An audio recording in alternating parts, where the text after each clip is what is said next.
under heavy scrutiny for his response to ISIS. Some critics going deep, saying the president is just not strong enough to take out the evil terror group. One congresswoman going even further, saying President Obama is so weak that it's actually encouraging ISIS. That congresswoman, Tennessee Representative Marsha Blackburn, is here to go on the record. Good evening. Good evening. So do you stand by that? I do. Why? I certainly do.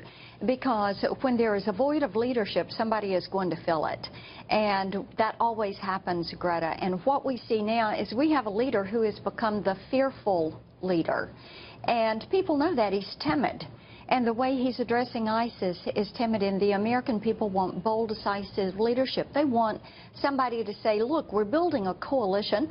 We're going to go destroy these people, and we're going to protect the American people and the American homeland. So why doesn't the GOP-controlled Congress? It has constitutional authority. It is the only bond, the only part of the government that has it. Declare war on ISIS, because the Secretary of Defense Ash Carter says that we have a war on ISIS. And, why not make the bold statement to the world that, yes, we are going to stand up and we're going to declare war on ISIS? Right, and you've got our generals saying ISIS is not contained and they're at war with us. So why not declare it? Why not officially declare it? There are many in our conference that are saying we need to have a new AUMF, because a big part of being able to go to battle and win a fight is defining your enemy. But that's even a little bit different, the authorization of force. That's a little bit different. I mean the constitutional powers, the authorities expressly in the Constitution, which says that you can declare war. Why not make them? Because that would be huge. I mean, that hasn't been done in decades. You're right. It hasn't been done, and people are beginning to say they want to see more actions. That may be a next step. It may be something that gets done after we come back in January. The point is,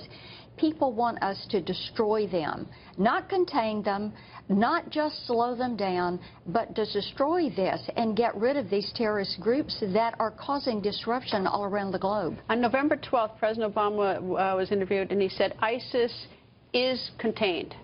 ISIS is not contained. His own people say it's not contained. Right. Why do you think he said that?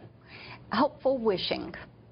And that is what somebody does when they're trying to avoid reality and they don't want to admit. They think they can talk away or wish away certain problems, but that is just not reality. What we know from the commanders, from our troops that are over there, from our intel community, is that ISIS is spreading. We know that it metastasized through the Horn of Africa. We were aware of that. We know we have terrorist cells here. We know our FBI is investigating ISIS-related entities in all of our states.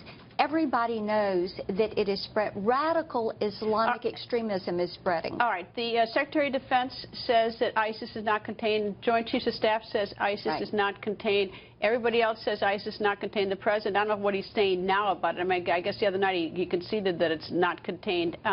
But, what are you hearing from Democratic members of Congress? Are they frustrated with the President, or do they sort of stand by his strategy?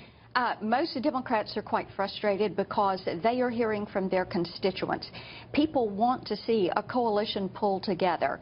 They want to see a strategy that is laid out. They want to know that there is going to be a plan to deal with the refugee issues and populations, and that there is going to be a way that we're going to get our hands around the Office of Refugee Resettlement.